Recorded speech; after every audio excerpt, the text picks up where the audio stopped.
একটা খুব বাজে রকমের অভ্যাস তৈরি হয়েছে যেটা আজকে আপনাদের সাথে শেয়ার করব। আর এদিক দিয়ে দেখেন আগের দিন ভিডিওটা যেখান থেকে শেষ করেছিলাম আজকে ঠিক ওইখান থেকেই হচ্ছে ভিডিওটা শুরু করে দিলাম। তো আগের দিনে আবার এখান থেকে কতখানি গিয়েছিল ভিডিওর ভিতরে ওইটা তো মনে নেই, তবে ওইটার পর থেকেই হচ্ছে শুরু করে দিয়েছি।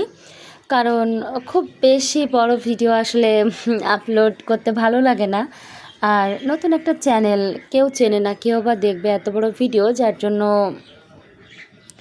এত বড় ভিডিও আসলে করা হয় না। তো এই যে রাতের বেলায় আমি রান্নাবান্না শেষ করে তারপরে হচ্ছে যে কিচেনের মানে যে গোছগাছটা আমার প্রত্যেকটা আপুরা যা করে থাকে আমিও হচ্ছে সেগুলো করারই প্রিপারেশন নিচ্ছিলাম। তো খারাপ অভ্যাসটা যেটা বলছিলাম যে আমার বাচ্চার স্কুল কিন্তু ছুটি হয় 12:45 মানে 1:45টায়। তো তখন আসলে আস্তে আস্তে দেখা যায় কি 1টা বেজে যায়। তো একটার সময় তো দুপুরবেলা সবারই ক্লান্ত লাগে, আমারও ক্লান্ত লাগে। আর আমার আসলে হিমোগ্লোবিন কমে গেছে না কি হয়েছে আমি বলতে পারবো না। আমার ছোটো মেয়ে তো এখনও ব্রেস্ট ফিডিং করে। তো দেখা যায় যে আমি অনেক বেশি হচ্ছে টায়ার্ড হয়ে যাই। ওই এসে হচ্ছে বিছানার মধ্যে একেবারে লুটিয়ে পড়ি।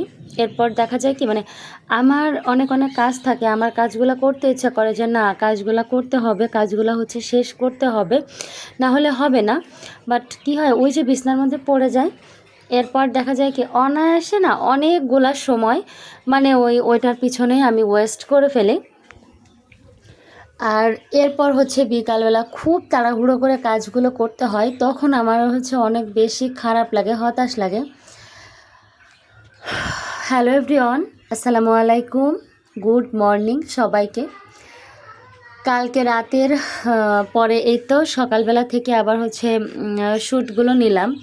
তো কে কোথা থেকে আমার ভিডিওটি দেখছেন প্লিজ কমেন্টের মাধ্যমে জানাবেন। আর আশা রাখবো যে সবাই আমার পাশে থাকবেন, আমাকে সাপোর্ট করবেন এবং একটা সুন্দর কমেন্ট করবেন, ইনশাল্লাহ আমিও পৌঁছে যাব আপনাদের কাছে। তো যেটা বলছিলাম যে বেশ কয়েকদিন ধরে হচ্ছে এই একটা অভ্যাস তৈরি হয়েছে। আসলে অভ্যাস না, আমার কিন্তু মনে হয় যে আমার কত কাজ, এই কাজগুলো করতে হবে, মানে এরকম কিন্তু মনে হয়। বাট আমি না আসলে এনার্জি পাই না যে উঠে কাজগুলো করব। যেদিন আবার মেয়ের বন্ধর দিন থাকে যেমন ফ্রাইডে, স্যাটারডে, তো ওই দিনগুলোতে আবার কিন্তু আমি খুব সকাল সকাল সব কাজ শেষ করি। তবে এই তো বাকি 5 দিন আমার আসলে অনেক বেশি মানে ক্লান্তিতে দিন যায়। তো কি করে এই ক্লান্তি দূর করবো আপুরা প্লিজ আমাকে চাইলেই আপনারা একটু সাজেস্ট করতে পারেন। আর এই তো এদিক দিয়ে দেখেন এটা কিন্তু ছুটির দিনের একটা ভিডিও। তো ছুটির দিন না, আমার মেয়ে আসলে ঘুম থেকে না ওঠার কারণে আমি আর ওকে কোনো প্রেশার দিইনি যে স্কুলে যেতেই হবে, এরকম কোনো প্রেশার দিইনি। তো সকাল থেকে আমি হচ্ছে আমার কাজ শুরু করে দিলাম। আগে হচ্ছে গাছে পানি দিলাম, তারপর কিন্তু ব্রাশ করেছি, ব্যায়াম করেছি। তো সব কিছু শেষ করে কিচেনে এসে হলুদ দিয়ে হচ্ছে একটু পানি ফুটিয়ে নিলাম। তো ওইটাই এখন ড্রিঙ্ক হিসেবে খেয়ে নেব। হলুদ নাকি মানুষের শরীরের মেটাবলিজম বুস্ট করে, জানি না সঠিক কি না, তো শুনেছি, খাওয়ারও চেষ্টা করছি। আর লেবুর কথা ছোটোবেলা থেকে শুনে আসছি যে লেবু নাকি গরম মানে কুসুম গরম পানিতে লেবু খেলে ভালো হয়। বাট এখন শুনি ডাক্তাররা বলে যে গরম পানি বা কুসুম গরম পানিতে লেবু দিলে নাকি ওটার গুণাগুণ নষ্ট হয়ে যায়। এখন জানি না কোনটা ঠিক কোনটা ভুল। তো যাই হোক, এই যে মানে আমি মোটামুটি হাত মুখ ধুয়ে ব্যায়াম ট্যায়াম সব কিছু করে টুকটাক কিচেনের কাজ সেরে আমি হচ্ছে চলে আসছি এখন সোফার উপর বসে। এখন আমার হাজব্যান্ড বাচ্চা কারোর কোনো প্যারা নেই, কোনো কাজের প্যারা নেই, বসে বসে হচ্ছে ওই তো সেই ড্রিঙ্কসটাই খাচ্ছি। তো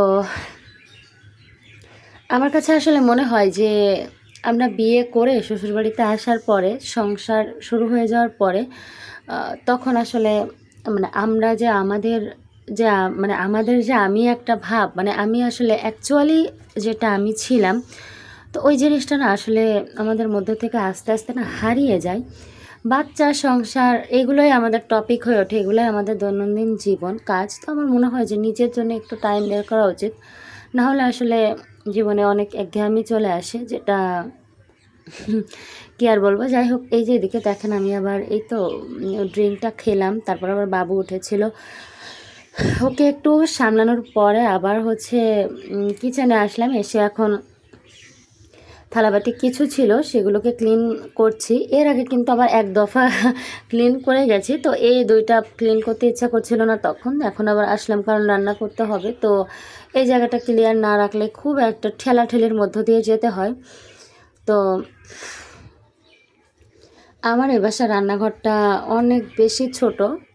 আমার খুবই খারাপ লাগে যে এই ছোটো রান্নাঘরের জন্য। তো কিচেনের জন্য আমি হচ্ছে বাসাটা চেঞ্জ করতে চেয়েছিলাম, বাট আমার সুযোগ সুবিধা মতো আমি পাচ্ছি না। তারপর আবার চিন্তা করি যে আমার এতটুকু একটা ফ্যামিলি, এই রান্নাঘরে আমার এত অবজেকশন, আর এই বাসায় যারা আছে তারা তো প্রায় মানে 5, 7, 9, 10, 15 বছর ধরেও কোনো মানুষ আছে, তারা তো মানে এই বাসাতেই তাদের বাচ্চা জন্ম নিয়েছে, বড় হয়েছে, এরকমও আছে। তো তাদের এত বড় বড় ফ্যামিলি, তারা তো এত বছর ধরে এই রান্নাঘর ব্যবহার করে আসছে, বাট আমার কেন জানি না মানে বিরক্ত লাগে। এখন কি করব, কিছু করার নেই, ভালো একটা বাসা পেলে হয়তো বা চেঞ্জ করব। তারপরে মারিয়ামের বাবার চাকরির জায়গাতে অনেক বেশি প্রবলেম চলছে, জানি না কতদিন চাকরিটা করবে। তো চাকরি ছেড়ে দিলে তো বাড়িতেই চলে যাওয়া লাগবে। তখন আসলে সব কিছু চিন্তা করলে না মাথা একটু ঘুরায়, কারণ একা থেকে একা সব কিছু করে একটা অভ্যাস হয়ে গেছে। আর শ্বশুরবাড়িতে গেলে আসলে শ্বশুর শাশুড়ির থাকলে তাদের কথা শুনতে হয়, তাদের আসলে তাদের কষ্টের সংসার, তারা তো আর আমার জন্য ছেড়ে দিবে না, তাই না? এই যে আমার সংসারটায় যেমন কেউ মাতব্বারি করলে আমার বিরক্ত লাগবে, তো আমি সেখানে যে তারাও চাবে যে আমি তাদের কথা মতো চলি। আর আমার তো এদিকে একা থেকে একটা বাজে অভ্যাস তৈরি হয়েছে। তো এগুলো নিয়ে আসলে একটু টেনশন হচ্ছে যে কি জানি মারিয়ামের বাবা কতদিন চাকরিটা কন্টিনিউ করবে, আমার কপালে আসলে কি আছে। তো সবাই আমার জন্য একটু দোয়া করবেন, আমি আসলে অনেক বেশি আপসেট।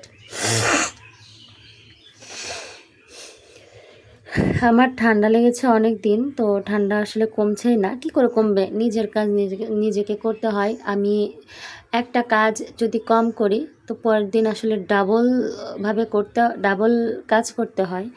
এটা যারা একা বাচ্চা পালে বা একা সংসার করে সবার ক্ষেত্রে। তো আসলে একা একা কাজ করার যে সংসারের যেমন সুফলও আছে তেমনি কুফলও আছে। বাড়িতে থাকলে দেখা যায় সবাই একসাথে ভাগে যোগে কাজ করা যায়। তো তারপর আমার মনে হয় যে একা থাকাটাই বেশি বেটার। আমার আমার কাছে মনে হয়। তবে সত্যি কথা বলতে একা থাকার মন মানসিকতা যে আমার খুব একটা আছে ওইটাও না। আমার সবার সাথে থাকতেই বেশি ভালো লাগে।